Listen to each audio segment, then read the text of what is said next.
po, ang topic natin for today, dapat bang hawakan ng mga artista ang kanilang passbook at kinikita sa showbiz kesa ang kanilang magulang?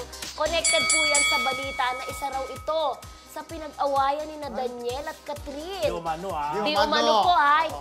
Ang chika, sabi ng batikang showbiz columnist na si Christopher Min, sinabihan daw ni Mami Min si Kat na pagsabihan ang jowa niyang si Daniel na siya na ang dapat mag-manage ng kanyang kita at hawakan niya ang kanyang passbook at hindi ang mami nito na si Carla Estrada. Para raw ito sa kanilang future at kapag nagpakasal na silang dalawa. So, ang ating topic nga, inuulit po namin, dapat bang hawakan na ni Daniel ang kanyang sariling kita? Ayan. Sabi pa rin ng showbiz vlogger na si Wendell Alvarez, batay sa kanyang nasagap ay sinabihan daw ni Mami Min si Catherine na pagsabihan si Daniel na kunin ang bankbook at o passbook nito sa kanyang ina na si Carla Estrada. Di umano po ito ha, ayon sa kanila ha. Kaya ayon sa balita niya. Anyway, So anong topic ngayon dyan? Dapat pang hawakan na ni Daniel. Not necessarily siguro si Daniel. So, yung mga artista gano'n. Pero pas bumabase kay Daniel ang bumabase kay Daniel. Yes. Yun, kung dapat bang hawakan ng Daniel. Yay! Ako, yes. No? Yan. Para sa akin, it's about time. Kung totoo man na ang humahawak po ng kanyang passbook ni Daniel ay ang kanyang mami na si Carla Estrada. Wala naman ako nakikitang mali kung sakali man totoo yun. Dahil syempre, pag bata ka, kapag bata ka, syempre, ang mga magulang mo muna ang magmamahal sa'yo at hingi-hingi ka lang, di ba? Kagaya naman tayo ganun ng mga bata. Pero ngayon, nasa right age na si Daniel, dapat siya na po ang humawak ng pera. At matalino naman si Daniel, alam niya kung saan mapupunta ng tama ang kanyang pinaghirapan. At hindi naman ito babasahin, gagastusin sa walang kwentang bagay. So Daniel, kung totoo man hindi ko humawak ng passport, it's about time na ikaw na humawak ng passport mo. Ganon? Yes. Sa akin, no. Di ba paninindihan ko to, no eh. Kasi, sabi mo, ikaw na mismo nagsabi, walang masama. Di ba, nahawakan ni Carla Estrada ang pera ni Daniel. Di ba?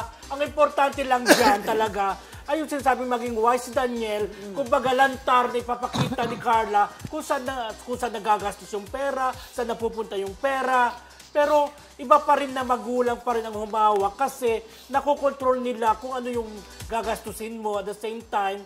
Pag may asawa ka, nandito ka na dapat ibigay ang passport. Wala pa ng mga asawa, binata pa lang eh. So dapat talaga sa magulang pa rin, ganon. Pero siyempre, si Carla naman, kung may sarili lang kinikita, hawakan na lang yung sarili niyang pera. Huwag din kanyang anak. Oo, anak niya, nagalit sa kanyang anits.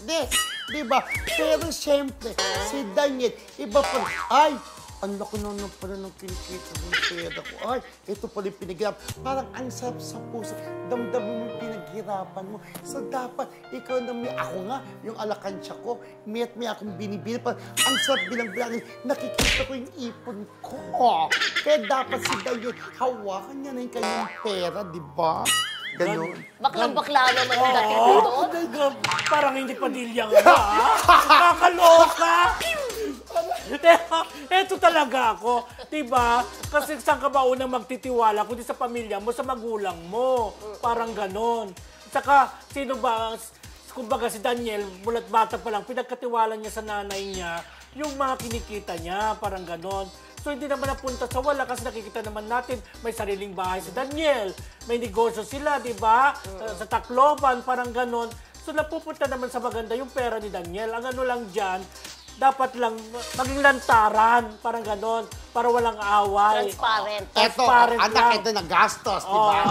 At saka siguro, importante rin na dapat, bago maglabas din yung magulang, paalam kay Daniel, anak, ganito yung gastusin ba natin ito, kailangan ito dito. At dapat alam na ni Daniel kung saan napupunta yung pera, kung ano ang budget para sa bahay nila, sa mga kapatid niya, sa kamag-anak niya, yung ganon. Diba? Pero walang masama kung si Carla pa rin umawak ng datong.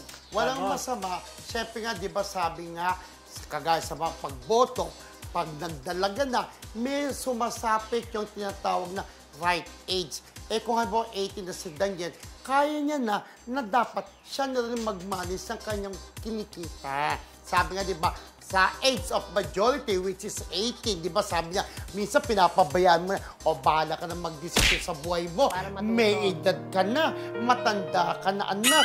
Basta siguraduhin mo lang ha, na hindi ka magiging gastador. Mapupunta sa tama yung pinaghirapan mo. Baka kagaya ng ibang mga artista, gastos doon, gastos dito, lifestyle nila mata. Ano nangyari?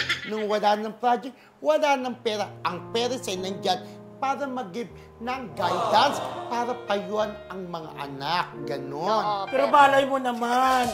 Di ba malay mo naman kung gano'n din ang guidance ni Carla Estrada sa anak niya. Baka naman gaya ni Ninyo Mulak, na naalagaan yung pera niya, kaya nagkaroon ng Il Niño partner na pakinabangan niya hanggang sa pagtanda niya. Yung ganon, malay naman natin naging responsable rin si Carla sa paghawak ng pera ni Daniel. Kasi di naman natin alam kung anong sitwasyon di ba? Correct. Yan. Correct. Oo. Yun Ikaw. lang. Pero Hindi ito, natin yun, alam kung totoo pareho man. naman ako, pero ito na lang ako ha. Siguro may certain age kung kailan hahawakan ng magulang yung pera nila. Doon sa kaso siguro ni Daniel para sa akin, it's about time. Sa akin Ilan lang taon na ba ha. si Daniel ngayon? 27, mga ganun. Okay. Oo, parang papunta na talaga sa ano eh, Pasawa. pasawasan, di ba? Okay. So it's about time na matuto na siyang mag-budget ng pera niya. Kumbaga preparation yun Kung eh. totoo man na si Oo, Carla kung totoo ang man mahawak ng preparation pera. yun for Oo. ano. Kasi, Oo. 'di ba, may mga, kung may ganun, kung totoo man yung totoo man, issue na yan, oo. na nagkakaproblema sa pera niya, sarili niyang pera. Siguro, it's about time na talagang hawakan niya na yung kanyang pera. Kung may ganyang ano Issue. kung may ganyang Kung totoo man. issue, kung totoo man. Although may mga nababalitaan din tayo, 'di ba? Oo. So para na lang maging okay. So, 'yon si Daniel na ang laki-laki ng kinikita, para wala na lang din issue dun sa mother niya, is hawakan niya na talaga yung sarili niyang pera. Pero siyempre, buhay nila yun, di ba? Wala naman tayo doon, di ba? Oo. Desisyon nila yun. Hindi rin naman natin alam kung gaano rin naman ka-concern.